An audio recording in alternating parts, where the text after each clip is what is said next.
First story is titled, Am I the a-hole for refusing to take in my half-brother after my dad kicked me out when I was 7 months pregnant? I, female 32, lost my mother when I was young. My dad met my stepmom and got married to her shortly. I have a half-brother and we grew up together. I was dealing with issues and resorted to the outside for support. I found out I was pregnant when I was 17 and my dad was mad at me. He took away my college fund and saved it for my brother. He and my stepmom told me I needed to get a job since I wasn't going to college and ended up telling me to leave the house when I was 7 months pregnant. I lived with my ex's family despite issues I had with my ex until my daughter was 2 years old. We got separated and moved out from my ex family house and rented a place that I paid for by working at a restaurant. My daughter is doing well and is concentrating on school and art.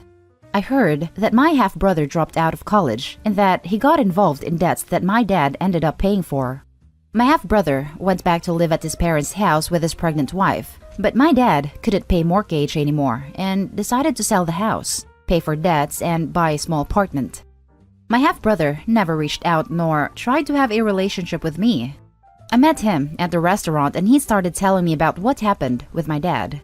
I tried to end the conversation since I wasn't feeling comfortable, and 2 days after that, my dad was at my door. I told him he wasn't allowed to come in after he started asking about my daughter and suddenly started to care.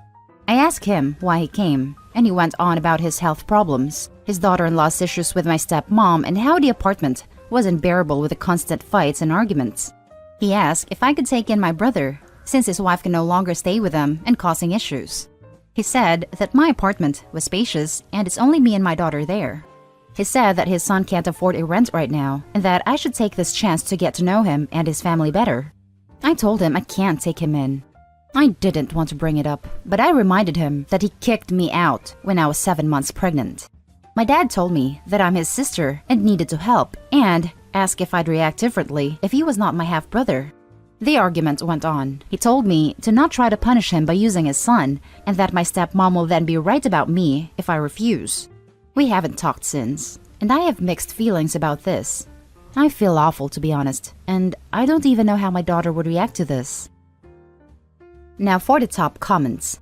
Not the a-hole. Your father abandoned you in favor of his new family, and now that it's gone to crap, expects you to help him? Don't allow these people anywhere near you or your daughter. It's just too much for me to take when I'm barely able to stand on my feet. I have experienced difficult times and my family didn't bother even ask how I was doing. They weren't even there for my daughter to try and have a relationship with her. My stepmom still feels the same about me and expects me to keep the peace. I think the best thing for you to do is to go no contact. Block them from all forms of communication and don't look back. Best of luck to you. Not the a-hole. Girl, no. Don't let him gaslight you into guilt. They kicked you out and forgot about you at one of the most vulnerable times in your life. Don't adjust anything for them. Your brother will figure it out if daddy stops saving him. You figured it out. No, ma'am. Don't allow any of this negativity into your space. And who cares what your stepmother thinks about you? She doesn't sign your checks. She doesn't pay your bills. And she doesn't help you with your child. Nope. Yeah, brother can go to a homeless shelter or something. Not the a-hole. He doesn't get to take away your college fund, give it to his son, then come back and ask for your help when his son squanders his opportunities. You're doing well for yourself and your daughter. And him adding that barb about his wife, who even cares what his wife thinks, especially after all this time? Stepmother couldn't even raise her own son to be independent and capable. What makes you think I care about her opinion? Now for the next story. Am I the a-hole for telling my youngest daughter that I cannot give her away at her wedding?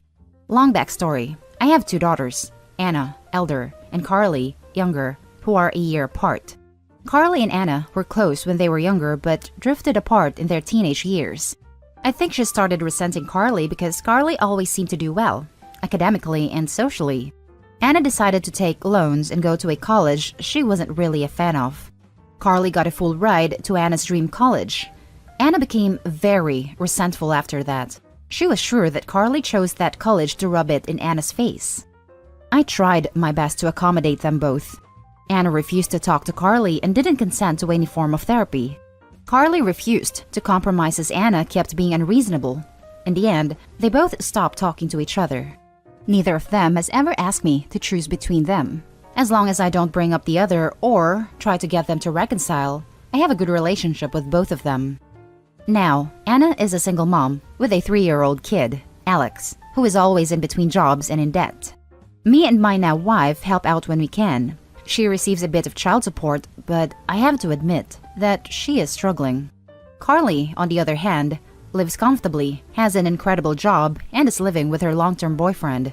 Recently, Carly announced that her boyfriend proposed and that she wants to plan a wedding in 2022. She asked me to walk her down the aisle, and I may have cried a bit.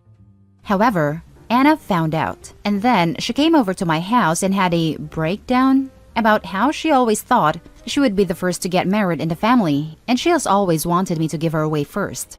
I tried to console her, but she ended up getting angry and told me that I should refuse to give away Carly or have a father-daughter dance with her at the wedding. At first, I refused, but she then threatened to cut off all contact between her/Alex and us. If Alex wasn't in the picture, I would have cut Anna off. As things stand, I need to consider Alex's well-being. Carly is staunchly child-free, and it's very possible that Alex is going to be my only grandchild. Without my help, Alex's life is just going to be much harder, and I cannot abandon Alex with a good conscience. While I understood that Carly would be upset, Alex was a child, and he is priority. I spoke to Carly, explained the situation. I told her that there was still time, and I would figure out a way to get Anna to change her mind. If not, I still promised her that I would still be very involved with her wedding, except those 2 things.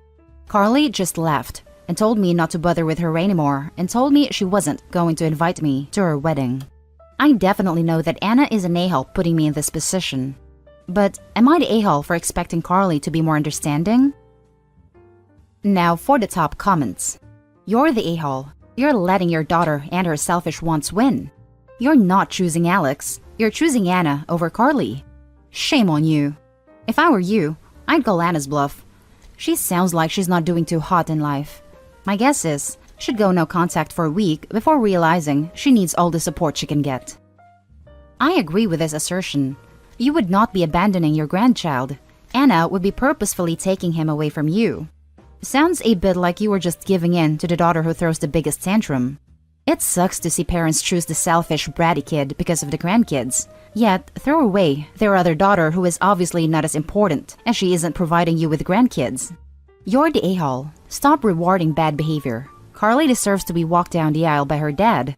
I would also be prepared to bet that if Anna ever gets married, she will still expect you to walk her down the aisle and throw a tantrum to make it happen. You're the a-hole. Holy crap, are you the a-hole?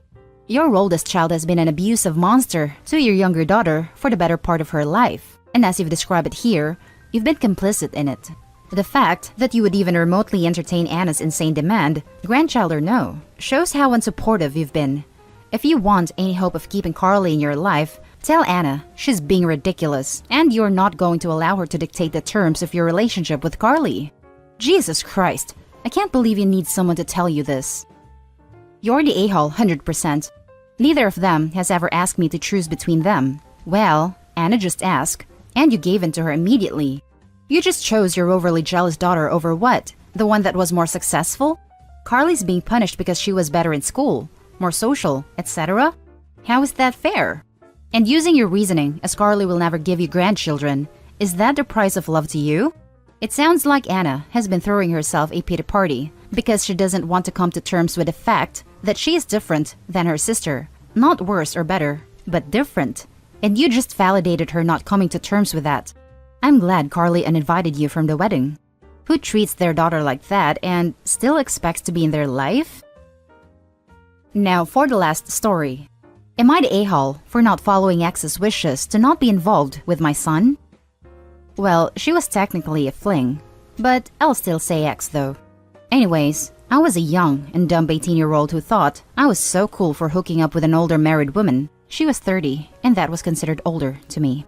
I admit, it was not my proudest moment, but I was going through a bad time in my life and was making a lot of reckless choices. Things ended after 3 months and didn't hear from her again. Don't think I'll have enough characters to explain the whole story, so I will need to keep it brief. I found out we had a son together, Jay, who's now 20. He knew about me for years and found me.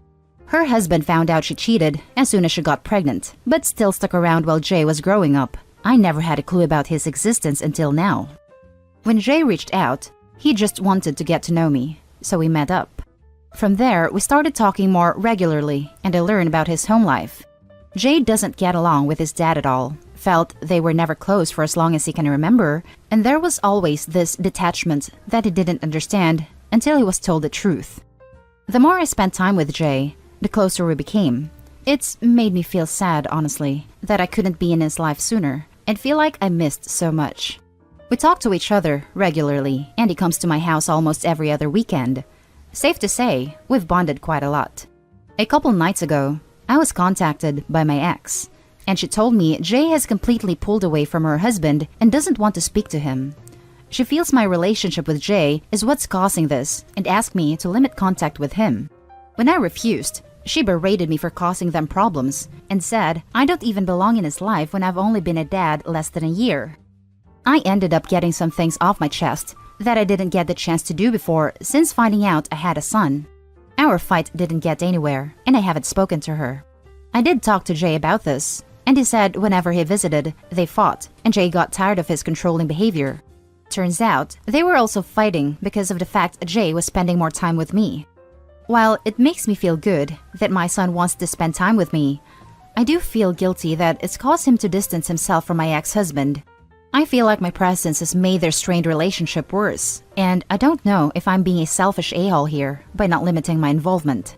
I have encouraged Jay to speak with him, but he seems set on not wanting any more to do with him. Now for the top comments. Not the a-hole. He deserves a relationship with you. It's great. You welcome him with open arms and are treating him with honest and caring respect. It's clear he doesn't get enough of that at home. Also, don't blame yourself for being young and dumb. You were only 18, and she was the experienced adult who should know better. I wonder what people would say if it was a 30-year-old man who impregnated an 18-year-old. Edit. In case it wasn't clear, my last comment is to imply that this woman sounds like a predator. 18 is so young, and I hate that OP blames himself when what she did was very shifty. As for the strain on the marriage is from her cheating, she should have known your son would come and find you eventually.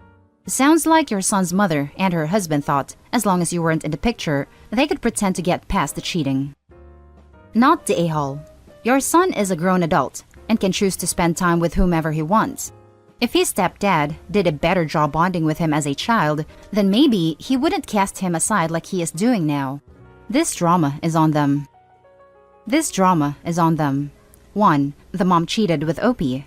2. Her husband stayed with her and resented a fair baby. 3. The mom never told Opie he was a dad, then gets all pissy because he's getting involved now and only knew him for a year, because he only learned of his existence a year ago. Yeah, I think this drama is on them sums it up pretty well. Not the a-hole. Wow, you have done everything right and nothing wrong. Sounds like Jay unfortunately has a bit of a toxic life at home. Jay is a grown man and can make his own choices. I feel sad for Jay that he has felt that detachment from his, let's call him stepfather, but realistically, Jay should be and feel supported to get to know you.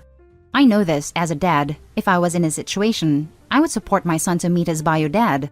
Hopefully that made sense. If crap hits the fan, I'd be prepared to take him in and show him the fatherly love he's obviously lacked for 20 years. It's what's made me regret my action the most, although I could never regret having Jay. He and his dad had to live with the consequences of our actions. Jay's been living on his own since he started college, so he's not currently living with them, but I'd still be willing to help out in the future if he ever needs it. I'm doing what I can to make up for the years we lost now. And that's the end of this video, folks. As always, leave a comment and hit like and subscribe. And if you want more of this content, turn your notification on to get updated on the latest videos. And I'll catch you in the next one. Stay safe.